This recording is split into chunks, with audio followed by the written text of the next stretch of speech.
Res je lepo videti nas v tako velikem številu na aktualni temi. Sam bi rad nekaj povedal torej še o geotehničnih vidikih rekonstrukcije stavb. Te definicije smo že danes nekajkrat videli. Mogoče pa zanimivo, da vsak, če ste opazili, pobarvamo svoje dele tega stavka, kar pomeni, da pravzaprav je skoraj celotna ali pa čist celotna definicija kar zanimiva. Boste videli še na naslednjem slajdu, kaj pravi še veljavni zakon o graditvi objektov. Zanimivo je, da oba, stari in novi zakon, temeljenje tla omenjata zgolj v kontekstu rekonstrukcije. Torej, če greste iskati besedo temelj, tla in take stvari, boste našli to samo v povezavi z rekonstrukcijo. Torej, rekonstrukcija ohranja temelje. In sem potem iz predavanja zbrisal vse ven tisto, kar je bilo recimo spodkopavanja, dodajanje kletnih etaž, kar je v svetu kar zanimiva tema. Pa gabariti objekta se praviloma ne povečajo, kar je spet zanimivo. Dobro, dopustimo, da se bo mansarda ali streha predelala v neko drugo etažo, tako kot danes delamo kocke, ne? Ampak kaj bistveno pa ne spreminjamo, torej tudi dozidava ni rekonstrukcija. Biti pa morajo izpolnjene bistvene in druge zahteve, o tem so kolegi bolj natančno govorili, skratka v sklopu tega bi se danes vrteli. No, kaj pravi zakon o graditvi objektov, ta še veljavni, nekoliko drugačna je definicija, nič ne govori o temeljih, ampak tudi pravi, da se bistveno ne spremeni velikost, izgled in namembnost objekta, spreminjajo pa se njegovi konstrukcijski elementi. Torej bi se lahko tudi temelji spremenili.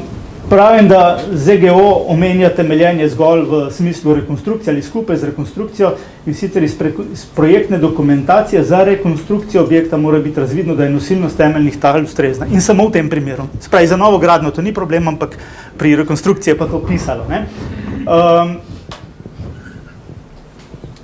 In podobna zgodba tudi v nekem drugem členu. Torej, če v geotehniki ni nič v zakonodaji, upam, da bomo v akciji, kjer sodeluje tudi zbornica pri pripravi teh podzakonskih aktov, vendarle uspeli rešiti problem, ki je ključen za gradbeništvo in se geotehnike neposredno tiče, torej da je geotehnični projekt, kot ga imenuje Eurocode, ni del projektne dokumentacije, pri nas ima to status elaborata, elaborat lahko dela nepismena oseba. Torej, mi moramo doseči, da bo geotehnični projekt lahko delal izključno pooblaščeni inženir. Geotehnično projektiranje Eurocode predvideva na 5 različnih načinov. Obarvana sta tista, ki sta najbolj pogosta, torej projektiramo na osnovi računskih analiz. In pri rekonstrukcijah bomo pogosto uporabljali tole opazovalno metodo, včasih predpisovanje ukrepov za zelo preproste zadeve, mogoče malo manj na osnovi obremenilnih preizkušenj. Nimam časa, da bi šel v podrobnosti o opazovalni metodi, ampak to vsekakor ne pomeni, ne bom zdaj nič naredil, bom polko, bom videl, pa odprl, pa bom delal. Ne. Opazovalna metoda pomeni, da imam jaz pripravljene verjetne scenarije in da se potem samo odločam, katerega bom vzel. Torej, projekt je bolj zahteven, ne pa manj zahteven. Z računskimi analizami bomo najpogosteje preverjali, torej recimo temeljenje konkretno. Torej, to pomeni, da moramo določiti vplive, mehanske lastnosti, tal in konstrukcij, to je to, o čemer je kolega Gostič zdaj zelo lepo pa temeljito govoril, torej raziskati stanje. Če mi ne uspemo v fazi priprav projekta za rekonstrukcijo ugotoviti dejanskega stanja, bomo prišli do tistega, kar je kolega Gostič pač omenil, težave med izvedbo. Potem izbira mejnih vrednosti deformacij. Kakšni so lahko vplivi, kaj ta objekt še prenese, ali pa ne nazadnje sosednji objekti. To je ena ključnih zadev. V geotehniki se vedno srečamo s tem, ko vprašamo kolege statike, kakšni diferenčni premiki smejo nastati na tem objektu, kje so meje. Skoraj nisem slišal drugega odgovora kot 1 centimeter. Pa najbrž ni čisto tako. In to je zahtevna naloga, torej določiti mejne vrednosti sprejemljivih deformacij. izbrati računski model. Tudi računski model ima svoj vpliv na rezultat in na koncu dokaz, da pojav nekega mejnega stanja ni mogoče. Meni je z Eurocoda strašno všeč tale stavek. Pa ga bom kar prebral. Pravi, da je treba upoštevati, da je poznavanje pogojev tal, odvisno seveda od obsega in kakovosti geotehničnih raziskav. Istočasno pa, da je poznavanje teh pogojev in kontrola izvedbe običajno bistveno pomembnejša kot pa izpolnitev temeljnih, oziroma kot pa za izpolnitev temeljnih zahtev, kot pa natančnost računskih metod. Pa je račun, ja, je eno, ampak biti zraven, biti prisoten je pomembno.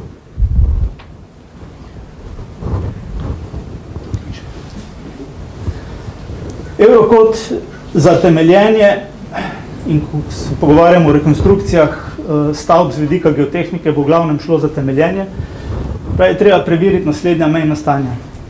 Izguba globalne stabilnosti, nosilnosti temeljnih tal in večinoma se ukvarjamo s problemom nosilnosti, zato bom na koncu zastavljeno vprašanje, porušitev zaradi zdrsa temelja, torej vplivov zaradi vodoravnih vplivov, potem so tu prekomerni posedki ali dviški tal in pa odpoved konstrukcije oziroma konstrukcijskih elementov zaradi premikov tal, torej posledice premikov tal in temeljev.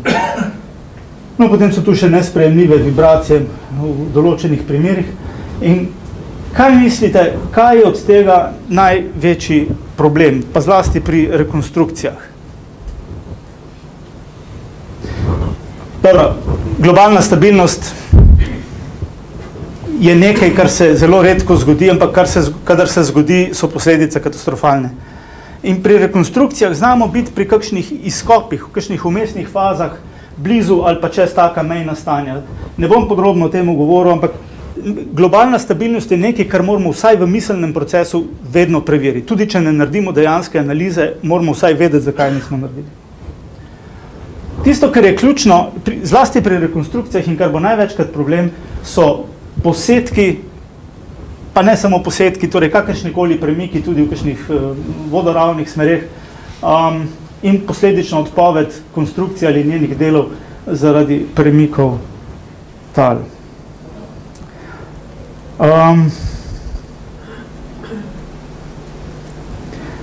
Torej, ni nosilnost tista, se še vrnem na to temo.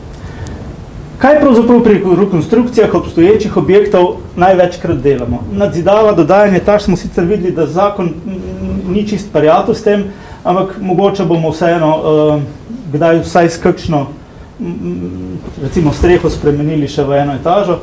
Podzidava, prizidki ne sodijo zraven v smislu zakona, ampak sprememba namembnosti, bodi si prostorov pa celega objekta, kar lahko vključuje prerazporeditve obtežb, temperaturne vplive, vibracije. Tisto, kar je sila neprijetno, lahko kakšni začasni izkopi ob temeljih objekta.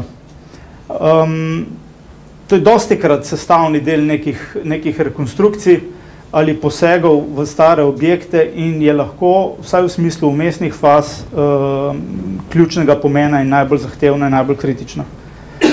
In tudi spremembe zunanje ureditve. Na to malokrat pomislimo, pa bom na koncu nekaj pokazal tudi na to temo. No in potem so že omenjene tudi spremembe obtežb zaradi spremenjenih predpisov. Primer izkopov med temelji je recimo Unionska dvorana v Ljubljani. Tole je bil tlak v prostoru in je danes ponovno tukaj, vmes so pa med rekonstrukcijo morali izkopati. No, in na zunanji strani je seveda še vedno zemljina, na notranji strani je ni. Do neke višine to najbrž, pa do neke globine to najbrž ni problem. Prej se lahko postane problem. No, in taki nesimetrični izkopi, pa sploh poseganje z izkopi v bližino temeljev, pa včasih tudi pod temelje, so tiste stvari, ki so relativno tvegane. Zdaj, povečanje obtežb bo skoraj vedno prisotno, če ne zaradi drugega, zaradi predpisov. No in tukaj moramo pravzaprav ločiti te stvari. Povečanje obtežb zaradi predpisov seveda vpliva na preverjanje in kontrole mejnih stanj nosilnosti. Ko bomo torej preverjali nosilnost tal, bomo trčili na ta problem. Ampak treba se vprašati, da bomo trčili na isti problem tudi pri mejnem stanju uporabnosti.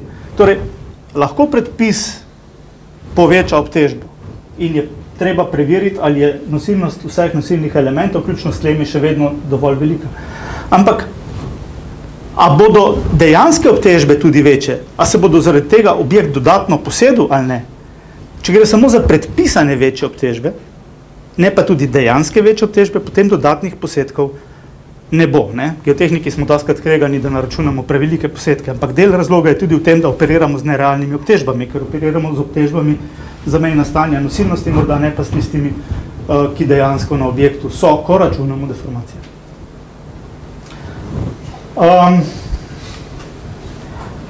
Tukaj je še ena stvar za omeniti. Nosilnost temeljnih tal, če boste še gledali 40 in več let stare dokumente, koliko ne se geotehnika od tele danica, še kakšen, ne vidim, so bile nosilnosti 100 za neka slaba tla, 200 za malo boljša glineno-melna tla ali pa kakšne zelo rahle peske in podobno, pa 300 za prode, drži? In ni noben kaj dosti veliko računov, ker bi lahko dobil celo preveč, bi dobil večje številke, pa nam to ni bilo všeč, pa smo držali. Zato vzeti star dokument, pa ga vzeti, če imate stara poročila, če niso zgubljena, pa jih kar vzeti, pa reče, toliko je, zdaj pa z rekonstrukcijo ne pridem skozi. Ne bo dovolj. Dajmo narediti preiskave, dajmo zračunati nosilnosti, pa bomo videli, ali imamo problema, ali nimamo problema.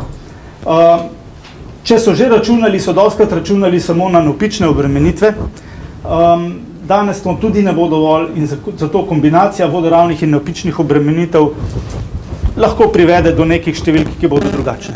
Tretja stvar, v starih dokumentih imate dopustno obtežbo, kar pomeni globalni faktor varnosti, danes računamo na projektne nosilnosti z delnimi faktorji, zato teh številk neposredno pač ne moramo uporabiti, treba je na novo izračunati.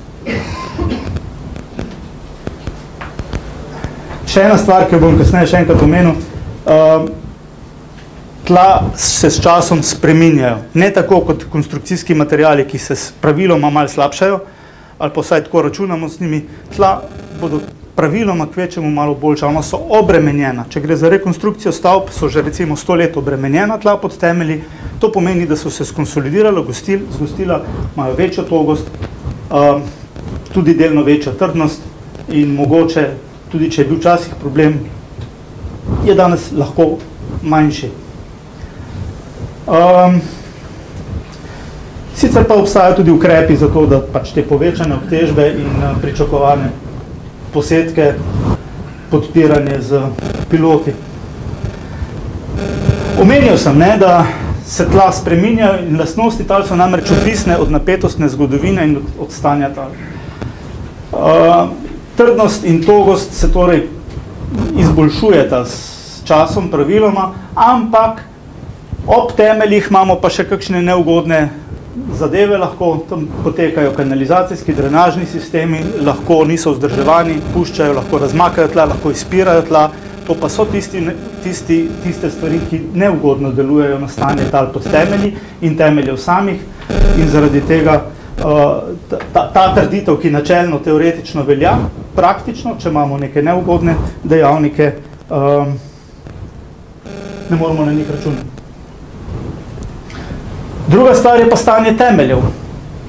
Zdi se mi, da bomo pogosto zašli pri kontroli nekih temeljev ali pa konstrukcijskih elementov ob rekonstrukciji večkrat v težave zaradi stanja temeljev kot zaradi temeljnih tal. Jaz ne vem, če ti takile temelji, kot ga tukaj vidimo, torej star zidan temelj, verjetno je v Malti, ampak vidite kombinacija opeke, kamna v neki verjetno apneni Malti. Je vprašanje, ali bomo tak temelj uspeli dokazati, da uspešno prenaša neke povečane obremenitve.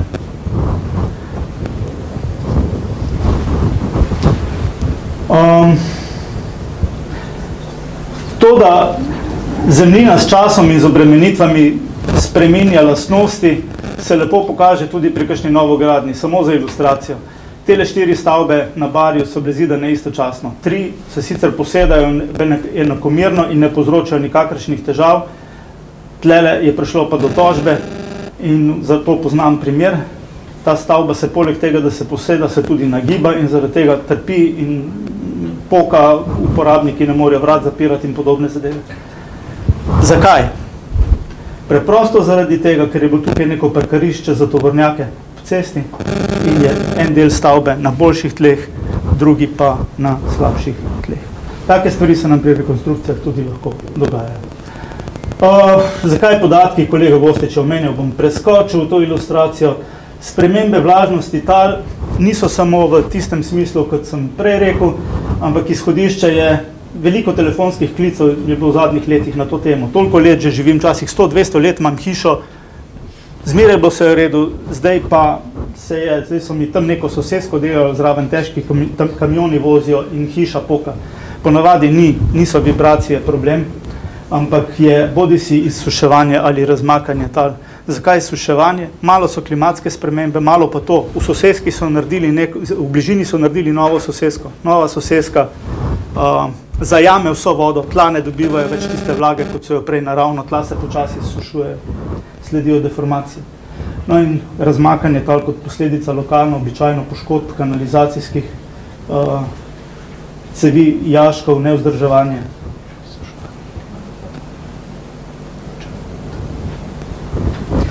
Tudi zunanja ureditev. Rekonstrukcije dostkrat lahko vključujejo tudi spremembe zunanje ureditve, o tem sicer zakon nič ne govori, ampak lahko delamo nekaj izkope, s čimer razbremenjujemo, povzročamo bočne deformacije, ogrožamo globalno stabilnost, vsaj načeloma. In drugič, nasutja, neke začasne deponije, trajne ureditve, dodatne obtežbe in zaradi tega dodatno posedanje tal in objekta. In pozor na načine deformiranja.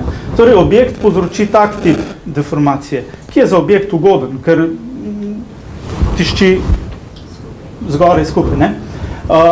Obtežba okolice bo povzročila obrat način deformiranja, kar je za objekte običajno bolj problematično. Torej, obtežbe okolice so taka, lahko neugodna, predvsem za kakšne slabše zidane stavbe. Preiskave tal in temeljev so nujne pri rekonstrukcijah, tako kot so nujne seveda pri projektiranju preiskave tal, seveda pri projektiranju novih objektov. Največja tveganja pri rekonstrukcijah, kar jaz poznam z vidika geotehnike, so neki izkopi, take ali drugačni. Zlasti, če enkrat so me klicali, kaj tam je tole, v Trnovem, Kut France Prešeren, ko so njihovo dvoranco obnavljali, izkopali so pod temelje in pol jih je nekdo prestrašil in so me poklicali in so rekli, kaj naj naredimo. Se rekel, sam čim prej končajte, da boste vzpostavili končno stanje.